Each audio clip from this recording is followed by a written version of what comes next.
songs, let me tell you about a friend. It's Craig LeBlanc, where the good times never end. Talking parks and rec, it's a show you gotta know. Welcome one and all to the Daily Parks and Rec Show. It's the Daily Parks and Rec Show. You have all these resources that you can choose to utilize and make an impact in someone's life, good or bad. But we're always striving to do good. So, overall, it's mostly the impact for me. Like, I love seeing that whatever program that I create, someone enjoyed it, someone had a smile on their face. So it's really important for me, especially with me working with participants that have disabilities. You know, sometimes there are a lot of things and a lot of roadblocks. Be that resource for them is very important to me, and I just know that it's making an impact in their lives. All right, we are live. This is Craig LeBlanc at the Daily Parks and Rec Show live. Our first guest here at IRPA 2026. Is it every year it's in Chicago, or does it ever rotate to another city? So far, it has never changed for me. This is my third one. So. This is it. This is it. This is where we're at, Chicago. And let me put y'all's names up here real quick. I think I can edit that. Let's see, edit name. I'm gonna put Craig. Okay, how do you spell your name? Nikiaya. AYA. For those of you that wanted to know if this was a live or edited performance, we're just proving that we are doing this live. And Kenny? It's Donny with a Donny. Y. DONNY. You got it. It could be Kenny. Even better. All right. So why don't each of y'all introduce yourself to America and tell a little bit about what y'all do for your Parks and Rec department. So I'll start first. I am Nikiaya Brandon. I work at the Champaign Park District, and I work in the Department of Champaign Urban and Social Rec. And I serve participants with disabilities, creating programs for our adults, leisure social programs, lots of fun things that happen in my department overall. So, Oh, fantastic. Donny, what do you do? Donny Holm. I am the Aquatics and Tennis Coordinator for the Champaign Park District. So I run our local pool, Showroom Aquatic Center, and I also run a tennis center in the off season.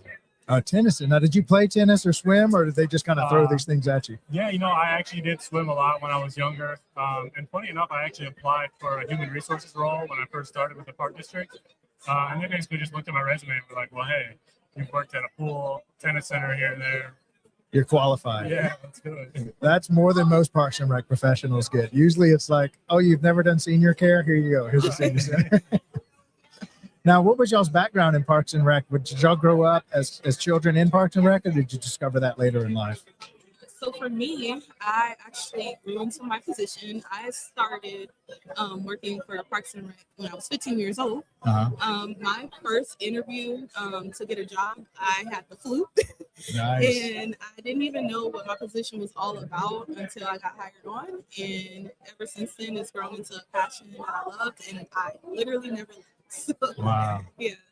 So it's been 10 years in May that I've been in Parks and Rec. 10 years in Parks and Rec. Okay, so what is your week? What does a normal week in your life look like? Oh, okay, let's see. So I start off my day when I walk into my building, and we have our morning adult program. So within that program, we're doing all types of crafts, games, activities. You know, we create really strong relationships with our participants. So every day they're telling us about what they did over the weekend and just all those things, just continuously growing a bond with our participants. So it's just a very great experience. There's nothing that's ever the same. Yeah. You get something new every day. So it's great. Donny, what does a day in the life of Donny look like for Champaign Parks and Rec? That's a great question, and it definitely does depend. Like I mentioned, I'm an aquatics and tennis coordinator, so they got me on a sort of off season where in the summer I'm running the pool, and then in the fall through spring I'm at the tennis center. They're very different places, so the pool is just kind of insane, nonstop, chaotic from the start to the end. So the summer is just like a whirlwind. You know, I'm working 55, 60-hour weeks, dealing with 15-year-old staff and all the lovely challenges that come with that. So yeah, we're gearing up. We're in that season now, so I've been doing a lot of interviews, starting to pick up busier. But for the most part, when I'm fall to early winter, I get a little bit of a lull. I get to just kind of relax with the tennis players. All right. So any secrets on how to recruit and retain lifeguards? The Planet is having trouble with this. Have you had any success with it? Honestly, I will say, so I've been in this position for 3 years now, and I came on at the same time as the manager above me, Brian Hayes. We have definitely seen an uptick in retention in the 3 years that we've been here, and I know part of that has been following COVID, because I know that took a big hit on a lot of that. A lot of kind of transitionary, otherwise, college age kids were kind of just pushed out, got the boot, and were like, I need to get a big boy job. I need health insurance. We're getting a move on. So we lost a lot of that demographic around that time. But I would honestly say, and it maybe seems like a cop out, but the biggest thing that I could say that we've done for retention has just been to really foster like a solid, positive work environment. Nice. To just, be kind, and when we're hiring our management team, especially, we're trying to make sure that we pick the right candidates who have a good mix of, interpersonal skills and being able to kind of connect with our staff, but still keeping them in line. We do a lot of like staff bonding events and stuff. We try to do something at least once a week during the summer to invite all the staff to. And I think that's honestly done wonders for just keeping them around. Now, Nikiaya, am I saying your name right? Yes. Nikiaya. Okay. So I'm assuming you have similar issues with camp counselors and stuff. It's all that high school, part-time, summertime. Yeah. What kind of have y'all seen? How have y'all evolved to kind of keep and retain?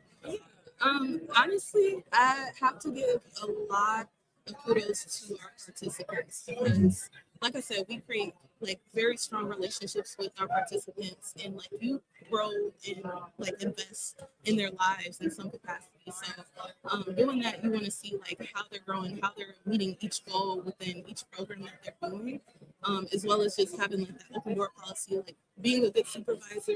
You just allow people to feel comfortable in what they're doing and also support them and give them the skills and help them build on the skills that they're lacking in. So that's really some of the things that we try to focus on, having strong trainings, and then also just letting them know, like, anytime that you need something, need the support to be able to be successful. We're here, we're able to do this. Yeah. All right. So I'm going to ask each of y'all a question, 2 questions. And let's see. First question would be, if you are in front of a group of undecided college kids that don't know what they want to do with their life, they've never even heard of Parks and Rec, they didn't realize this could be a career path, what would be your sales pitch, elevator pitch, testimony to a group of kids that are discovering Parks and Rec for the first time? What would be your message to them? Why don't you go first, Nikiaya, and then Donny, you can do the same. All right. So one of the first things that we always tell like our college students, like when we're going to job fairs and things like that, is that you can pick your schedule and you can share your availability with us, and we'll match our programs within that. So we pretty much create a schedule for the whole month for them, and they kind of let us know, like, hey, I can work Monday, Wednesday, Friday. And we're like, we have programs for that. Come on in.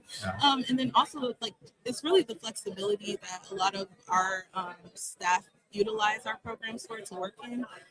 Because it's so flexible, it allows them to feel like they can still have a job and also be able to retain all the schoolwork that they're doing and not be so stressed out. And then we always push fun. Like, you're going to have fun at the programs. Whatever our participants are doing, you're doing. So if we're going to arcade, you might be able to do a little arcade games too, So it's just fun, and flexibility is like our main things.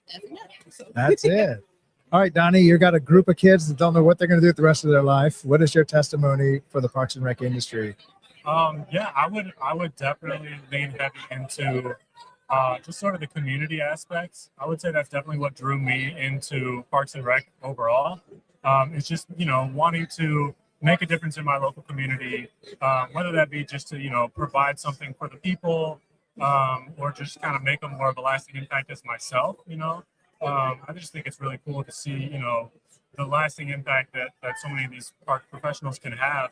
Their names all over the place. I don't know any of these people, but I've seen their names countless times on our facilities and plaques here and there. So yeah, I think really just, laying down that line of like, yeah, we're the ones who are providing, like, hey, think about, what did you do when you were a kid? Did you do sports? Did you do camp of this, that, and the other thing? 9 times out of 10, that's going to come back in the Park District. So just kind of reminding me of that and being like, hey, this is how we can help provide that for other people. Yeah. Okay, next question. I'd like for each of you to kind of think why you do Parks and Rec. Like, what keeps you coming back year after year for what some people might think is just punishment. As far as you don't get weekends, you work hard, but it's still so fulfilling. Maybe talk about your why. But before that, I'd like to play a video that we made for the industry, and it's called Why Parks and Rec is an Absolute Essential Service. Because remember, in COVID, many parks departments got shut down because they weren't police or fire or hospital or healthcare or something. And then we realized how essential it was to our community and health and well-being. So we made this. I'd like to get y'all's feedback on it. And then on the back of that, tell everybody what is your why in Parks and Rec. Donnie, let me know if you can't hear this. And if you can't hear it, just switch to those headphones because I was having trouble with one of them. I can't remember which one it was. All right, we'll press play and then we'll come right back and finish up our conversation with Nikiaya and Donnie. When we talk about essential services, what comes to mind? Police, firefighters, healthcare. But there's another essential service, often overlooked, yet always present. Parks and recreation. Parks and Rec is health. It's the walking trail that lowers blood pressure, the recreation center where seniors fight isolation, the swim lessons that prevent tragedy before it happens. This isn't a luxury, it's a lifeline. Parks and Rec is safety. A playground instead of a street corner, a basketball court instead of trouble, a summer camp where every child belongs. It's not just about activity, it's about protection, prevention, and possibility. Parks and Rec is community, the festival that brings neighbors together, the cultural event that teaches respect and diversity, the open space where a city breathes. It builds bridges where division once stood. It gives people a reason to gather, to connect, to care. And Parks and Rec is economics. It strengthens property values. It drives tourism through events and trails. It saves on healthcare costs. Every dollar invested multiplies, feeding back into schools, into safety, into growth. Essential service is not just about survival, it's about thriving. And Parks and Recreation is where thriving begins. In wellness, in equity, in culture, and in joy. Parks and Rec isn't extra, it's essential. For our health, for our safety, for our communities, for our future. A message from the Parks and Recreation community. All right. So what did y'all think on the show? I mean, that promo we made. I think that's really cool. It really shows what Parks and Rec is all about, honestly. Yeah, sure. Donnie, anything to add to that? No, yeah, kind of like I was talking about earlier. I think it's really just like highlighting the community aspects and like these are the things that we provide. I think everybody can think back on something that has brought them a positive experience from a park district. All right, so digging a little deeper into each of your individual why do you continue to come back year after year working in Parks and Rec? What does it do for you?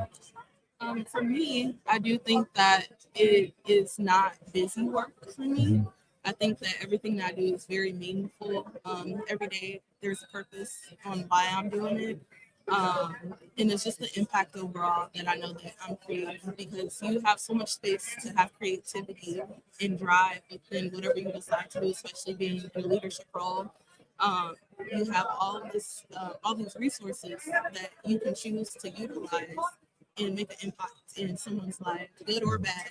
But we're always striving to do good. So overall, it's mostly the impact for me. Like, I love seeing that whatever program that I create, someone enjoyed it, someone had a smile on their face, someone was able to fill their day with something that helped them enhance their life in some capacity. So it's really important for me, especially with me working with participants that have disabilities. You know, sometimes there are a lot of things and a lot of roadblocks that don't allow them to be able to do things that they love to do or that they can do because they have a little bit of support within whatever they're trying to do. So being able to be that resource for them is very important to me, and I just know that it's making an impact in their lives. Fantastic. Donnie?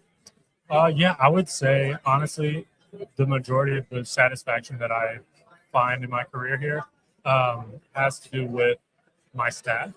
And I would say overall the people, whether it be the staff I employ or the regular customers that I get at the facilities I run, just trying to do everything I can to make their day better. And more so than that on the staff side, especially when it's at the pool, because a lot of our staff are, entry-level positions like our lifeguards, our front desk workers. They're coming in at 15, 16 years old. It's a lot of their first job for them. And a lot of times we get to, help build up their professional development to a point where now they're going to become a manager for us. And honestly, yeah, that's the highlight of my satisfaction is just being able to see these kids mature and grow professionally and reach a point where they're, way more of a solid worker than they were when they first started for me. And now they're our head manager. And just kind of seeing them off onto their next stage of life. Yeah, yeah. All right, so help me brag a little bit on IRPA. I'm from New Orleans, Louisiana. I've been to a lot of state conferences. This is my first time here at IRPA, and I know y'all have been a few times. So tell the rest of America what IRPA is and how Illinois does Parks and Rec and how their association helps y'all. So when I come to IPRA, I always think about the networking aspect of it. This is your time to connect with other people that do the same thing as you. Sometimes you get stuck in the cycle of like, yeah, this is just my direct department, but there's tons more. Like we have in this state, we have a lot of districts. So it's really cool to see how everyone has their own style of doing things and perspectives. So this is your time to connect with those other people and kind of see like what can you do from what they're doing and things like that. So that's how I just see it as a big networking pool that you really just get to see different things with. And then like right now we're at the exhibit hall and you're seeing different resources that you can utilize to enhance your programs and your park district as a whole. So it's really cool to see that people are providing these things for us as professionals to be able to kind of just enhance what we're doing. We all think we're great, but we all can be better. There's always room for improvement. Yeah. Donny, have you enjoyed the IRPA convention? You hit the nail on the head, Nikiaya. The networking is definitely, I would say, the overall top thing. Whether it's, we've got a lot of sessions lined up where I feel I'm going to learn some good stuff. But even within those, there's great opportunities to network within the rest of the people there. And the exhibit hall always brings some innovation and some new ideas. Whether it's, things I know are on the horizon. We've got a facility study. We're going to put a new tennis court down, need to go talk to those court guys. And even, new stuff pops up as I'm walking around. It's like, oh, right, we are planning to, expand our pool later next summer. We could talk to these guys about whatever products they've got. And so it's really good to help kind of like plot out my upcoming year and think like, hey, what of these sort of vendors or different companies or would I need to reach out to and have sort of rapport with? Yeah. And speaking of vendors, our sponsor for the entire convention, and we're at the booth number 137, Amelia, which is a software company, and y'all use Amelia, correct? So tell me about the interface within each of y'all's departments. How do y'all use the Amelia software and what does it do for y'all? Yeah, so we use it for our registration, and then we also have it to do certain inner office things. So we use it to book facilities and our vehicles and things like that. So it really helps us organize and keep track of all of the registration files and just different things within the system itself. So it has been really helpful. It's very updated and new school, as you can say. Yeah. So it works for us. It's a really useful software, and I think I'd probably utilize it more so than most people in our park district do, because the tennis center I run has kind of unique policies and procedures, and so I've kind of had to create my own little pathways within our software. But I mean, it does everything. Like Nikiaya said, we register participants for our programming there. I build all of my merchandise for like my point of sale to sell any items in a store. I even have I utilize the staff feature where I can input staff and allow them to say, we have a tennis workout. And I'll say this instructor is going to be the one teaching it, and now they can pull up their calendar on their phone, and they'll have a list of the attendance list for the day. So there's just a million little things like that it just helps with immensely. And they're, like Nikiaya also said, they're very good about pushing updates constantly, consistently, and responding very quickly to any sort of support tickets that we have. So the only complaints I have are very, very minor things, and even of those, a handful have been addressed since the time that we launched. Wow. Yeah, that's important to have good customer service, especially with AI writing software just instantly. And you can upgrade your software. So if you don't have a software company that has the ability to give those over-the-air updates continuously as you discover new functionality, it makes all the difference in the world. And Amelia really just wrote their hardware and software stack recently. Really good company out of Canada.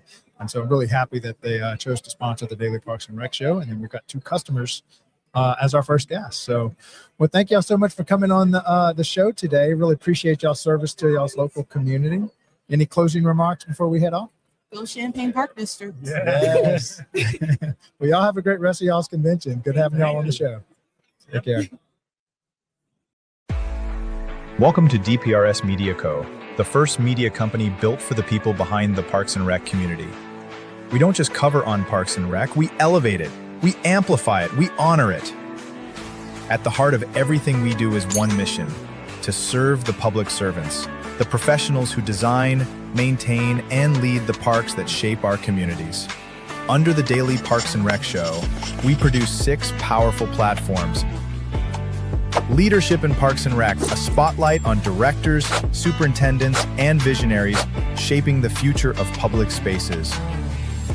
Facility maintenance, where the boots hit the ground, a deep dive into the systems, crews, and craftsmanship that keep our parks clean, safe, and beautiful. Young Professionals Network, shining a light on the next generation of Parks and Rec. Students, interns, and mentors sharing how we build a legacy together. Youth Sports Mastery, sponsored by National Academy of Athletics. This series is for coaches, parents, and rec leaders working to make youth sports fun, fair, and meaningful again. The Rec Room, hosted by the passionate leaders of Henry County Parks and Rec. This show brings frontline energy and real-life stories from the field. And the weekly Parks and Rec Post, our official newsletter delivering stories, insights, and community wins every week. We are DPRS Media Co., LLC, a media company with a mission to uplift the professionals who serve every community, every park, every day.